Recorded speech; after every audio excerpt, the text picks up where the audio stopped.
Well, hello all you wonderful people, and welcome to the Texas Special YouTube channel. And for the final HO scale product review for the month of November 2025, we take a look at this Athearn Railbox 50-foot FMC 5,347 cubic foot boxcar. Now this is another purchase from Mr. Tait at the 2024 Houston area train show in Pearland. He picked this car up for, as you can clearly see right here, $10. And this is normally a $20 to $30 freight car, depending on where you're buying it from. I have seen them as pricey as $35 new in box. So $10 is a really good deal. To get this car out of the box, you just open up, pop the little flap on the end, and then pull the car out of the box. Now inside the box, if you're buying this new, you will find an exploded parts diagram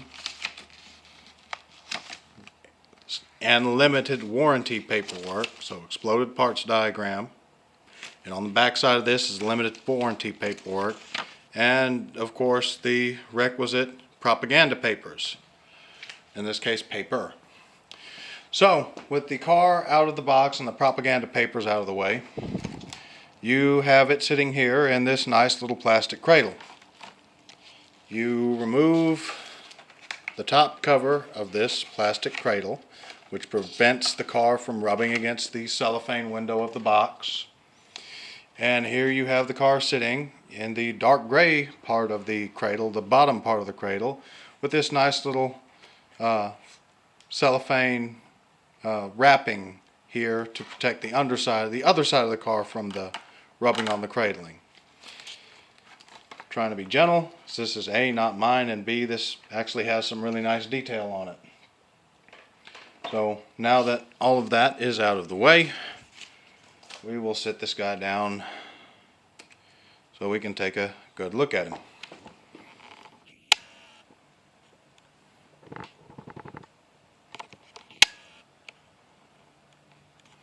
So to start off with, as you can see here, very nicely done lettering and decaling on this thing.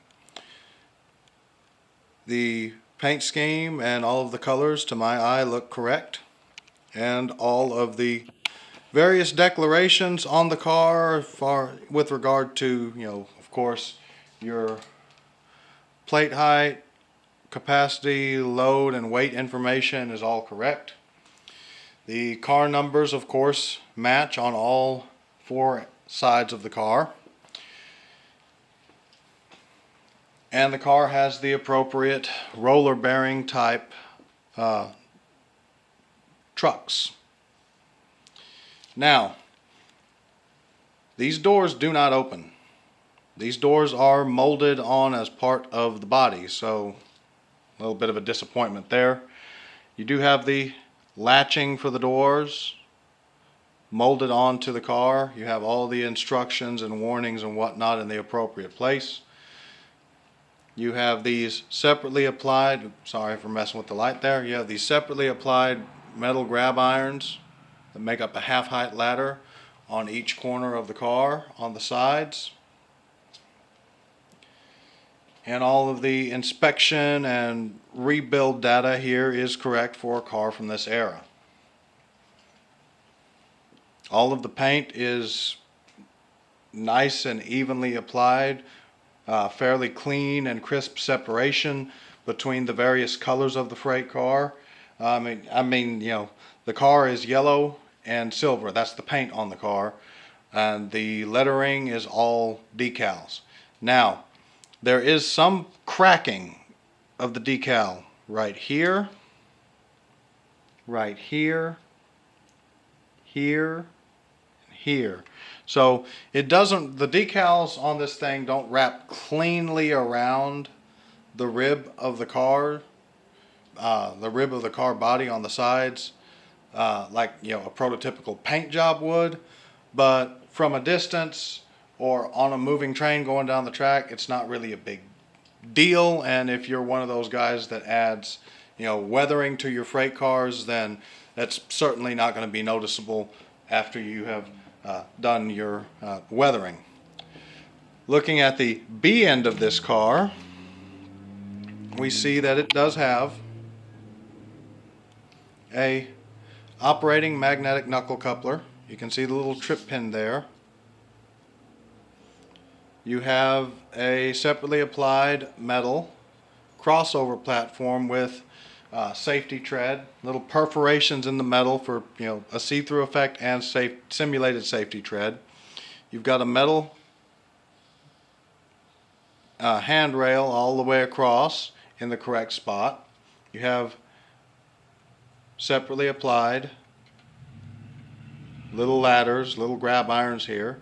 You have a waybill board, you have a separately applied handbrake wheel, and you have the handbrake chain right here attached to the ratchet housing going down to the underside of the car. You have the reporting mark and car number here. You have some various little declarations here on the car which are prototypically correct. Now, the A end of the car looks identical to the B end of the car. The only difference is the handbrake and chain detailing is not present. Looking at the top of the car, you see a nice clean roof. The paint separation between the silver and the yellow probably could have been done a little bit more cleanly, but again, that's one of those instances where after you add some weathering to it, if you're of that persuasion, which I know most of you guys in the hobby with HO scale are, that's not going to be all that noticeable or a major concern. And again, even if you don't add any weathering at all to this car, rolling down the track on a train or at a distance, it's not going to be noticeable. I'm only really pointing it out just for the purposes of an objective review. You have nice detailing as far as the ridges, the reinforcement ridges along the top of the car roof is concerned. And of course you have the little molded little ridges here which indicate each separate roof panel.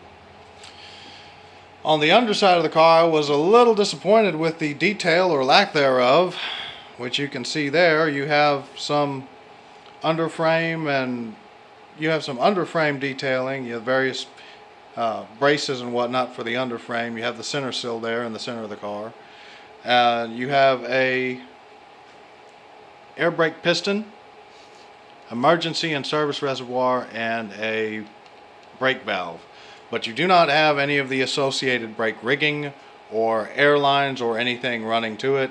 Definitely not any level of detailing like last week's HO scale review, but that's fine. That's the difference between if you go low end $20 freight car and if you go high end $45 freight car. So you get what you pay for. This car and last week's review are very good shining examples of that. Now that does not to say that this is a bad car. This is, for what it is, this is a very nicely detailed car. And if this was mine personally, I'd be very happy with it as it sits right now. Given the amount of detailing that it does have for the budget list price you would pay for this thing at a hobby shop or at an online hobby retailer. And I definitely would have no complaints if I was the one that had bought this thing for $10 at the train show.